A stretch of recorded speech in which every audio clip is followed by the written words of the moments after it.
So I wanted to make a bag for my Coleman white gas stove, so it was more protected when I put it in the storage bin. My first attempt at a bag did not go well. I didn't leave, basically where the zippers meet, I didn't leave like, you should leave like a small panel.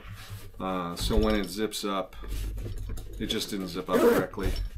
And the thing that I did was, so it doesn't zip up all the way that I like. And it just got a little bit janky as far as like, I cut the tops and bottoms, the circles first, and then made like a long sheet and kind of wrapped it. That did not work out well. I think with the padding, it's kind of hard to be accurate. So this was my second attempt. I didn't try to line the inside like I did the previous one, so that has like a liner. Not really necessary. I'm using these Thermarest pads I bought from a military store. They leak, which I don't care about because I'm using it for padding. And then I just used a sharp kitchen knife to kind of separate in half. And then what I did is so it wasn't so thick, I don't need to sew all the way through it. So what I did is I would kind of relief cut. First what I do is I slice most of the foam off, and then with scissors I would go around, and so like give myself a 3/8 perimeter around that where it's just the one side of fabric, not the whole thing squished. That made it a lot easier to sew. So this one came out quite a bit better, and it's still lined because it's the Thermarest fabric that it's lined with. But the main thing that I did that was different on the back where the zippers meet, I did a panel. The only mistake I made is I have the urethane side sticking out. Not worth doing again over that.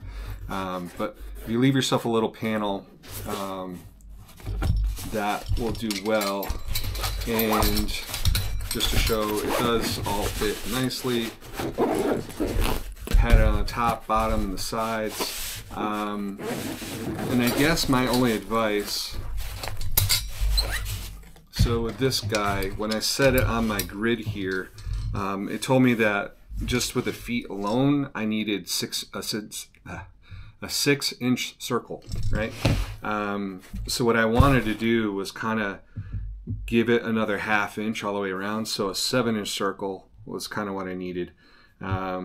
So just doing the math, you just take 7, that's my diameter, and to know the perimeter, the whole going around, so you take 7 and multiply it times pi, 3.14.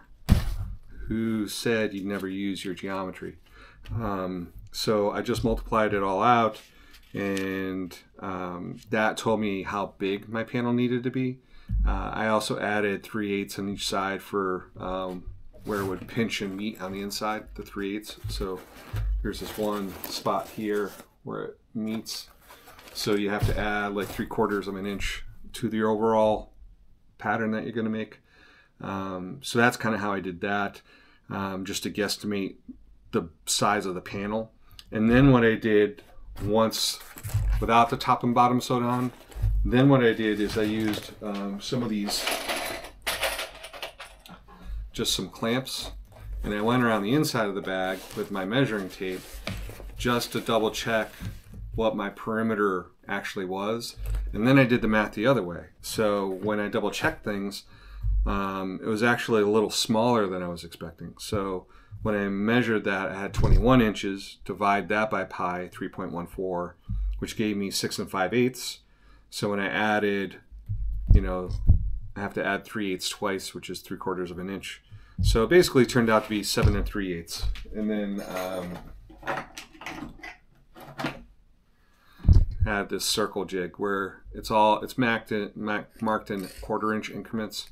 So you just sort of stab it there, put your pen in the appropriate spot, and spin it around on the fabric to get your circle. And then I would just cut it out with scissors. So yeah, but we end up with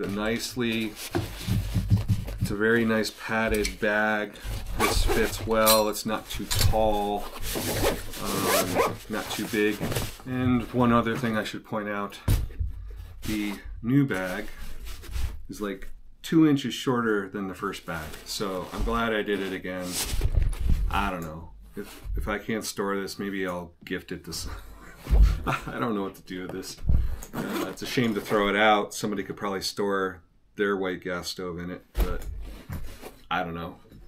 Functional, but embarrassing. And that's just part of the journey when you're sewing, right? Okay, so previous video, I showed how much I messed up this round little bag.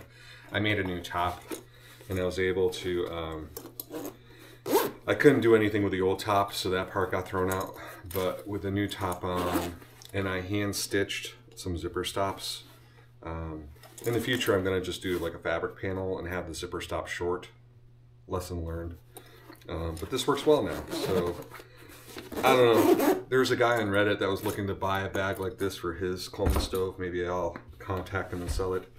This is a little bag I made for my sponge shower system. So the zipper opens nicely, and let's see, I'll show you the inside. So my towel's in here as well. That adds some padding, and let's see. And the cords are underneath the towel. So the sponge hose and the power cord, I can stick that in there. I can shove the towel in, and then just a cute little, oh God, you see a cute little beach bag. Isn't that precious? Anyways, that will keep it looking much better on the back seat of my truck, and people won't notice when they're looking inside my truck. And then this I've been using like a Nemo brand. I refer to it as the water pig. It's like a little 2.5 gallon bag with like a spray hose, and you got a foot pump.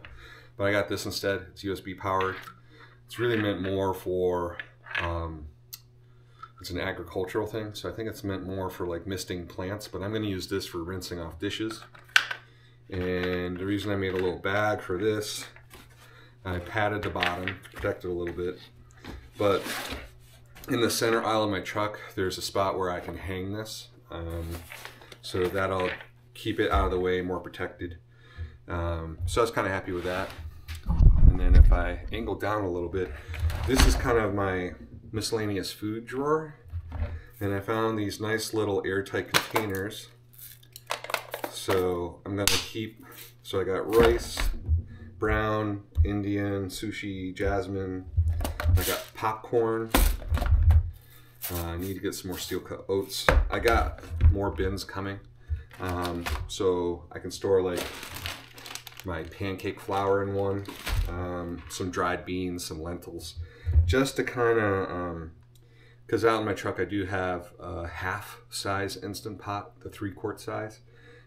So really kind of being able to make your own rice and beans and stuff like that, it kind of expands what you can eat out on the road without having to, you know, go to a restaurant all the time, which gets expensive.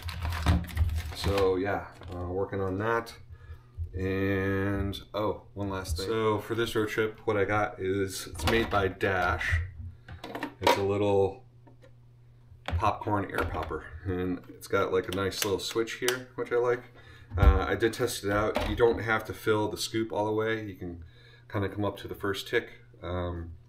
So I'm trying to cut back on the amount of chips and pretzels I eat. I'm noticing it's making a big difference with dropping some weight. Just even the healthy chips, just not eating that stuff. So I've been doing a lot of popcorn, and that seems to be working quite well. I'm feeling better. So so yeah, this camp trip, I'm gonna try the air popper. I know that you can just sort of, you know, do it with a pan and stuff, but I have a 2000 watt inverter, so, and this only takes 900 watts and 5 minutes to make popcorn. So I think it's gonna be a fun little addition to my camp outings. So I'll record a video of that when I'm on the road. But yeah, that's it. Oh, and I do have like little spice containers. So when I'm out on the road doing stuff, I'll be able to do some proper cooking. So I'll try to record some videos of me doing that on the road. And yeah, thanks for watching. Stay tuned. I'll be posting more stuff in a few weeks. Bye for now.